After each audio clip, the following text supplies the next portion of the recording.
Have you ever wondered about the real Mary Magdalene? For centuries, she's been one of the most misunderstood figures in history, often painted as a repentant sinner. But what if her story is much deeper, much more powerful than we've been led to believe? Today, we're going on a journey to uncover the truth about this remarkable woman. From her dark beginnings to her incredible destiny as the first witness to the most pivotal event in human history. This is the story of Mary Magdalene, a story of suffering, loyalty, and ultimate redemption.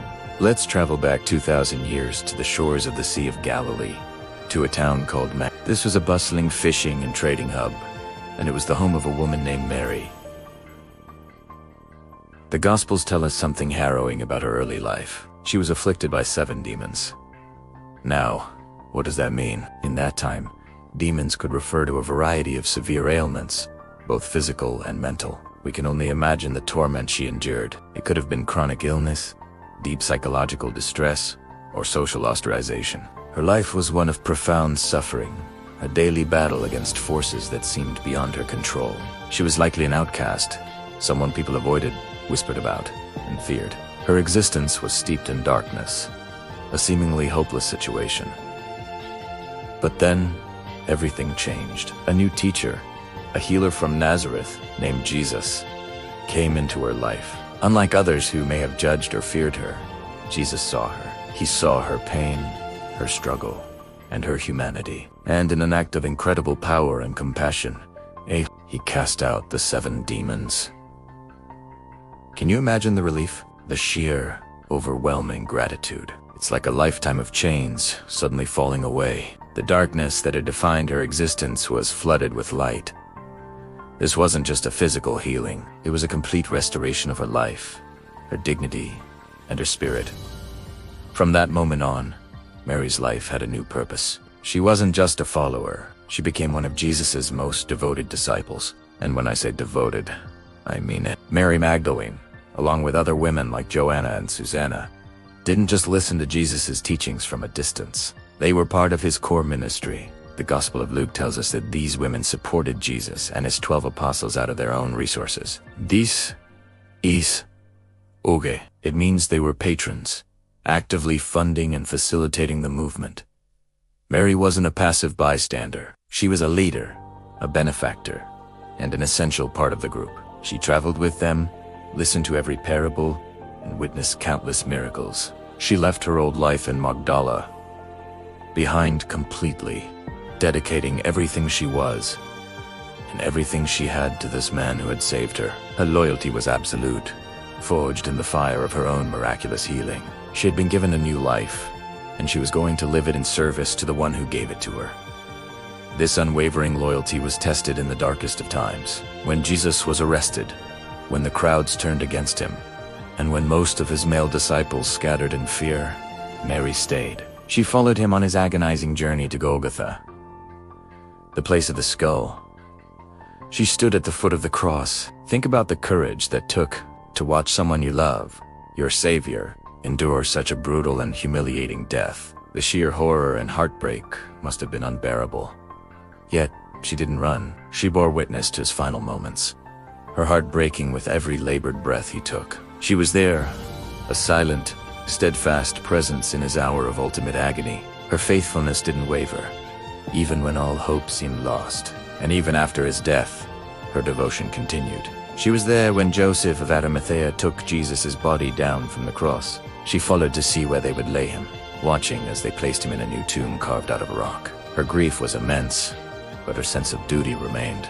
The Sabbath was approaching, a day of rest, so she and the other women had to wait. But they planned to return. They prepared spices and perfumes, an act of love and respect to properly anoint his body. For Mary, this wasn't over. Her final act of service was to care for his body, to honor him in death as she had honored him in life. The world had gone dark once more, but this time she wasn't alone in her suffering. She was bound by love and loyalty to her master.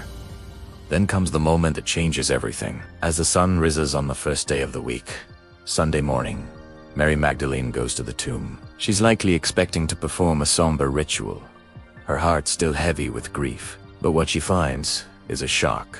The massive stone that sealed the entrance has been rolled away. The tomb is empty, Panic sets in. She immediately runs to find Peter and the other disciple, the one Jesus loved, probably John. She tells them they have taken the Lord out of the tomb, and we don't know where they have put him. Her first thought isn't a miracle. It's desecration. Someone has stolen the body. Peter and John race to the tomb, with Mary following behind. They go, "Insi they."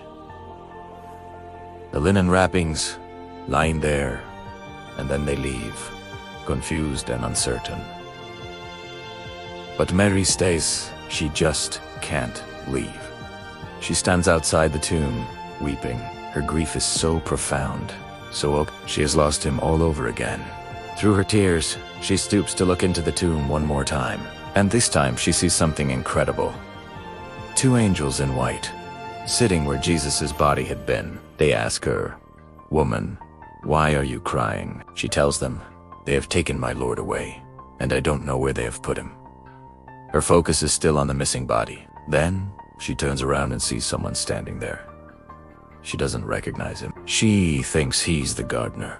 He asks her the same question, "Woman, why are you crying? Who is it you are looking for?"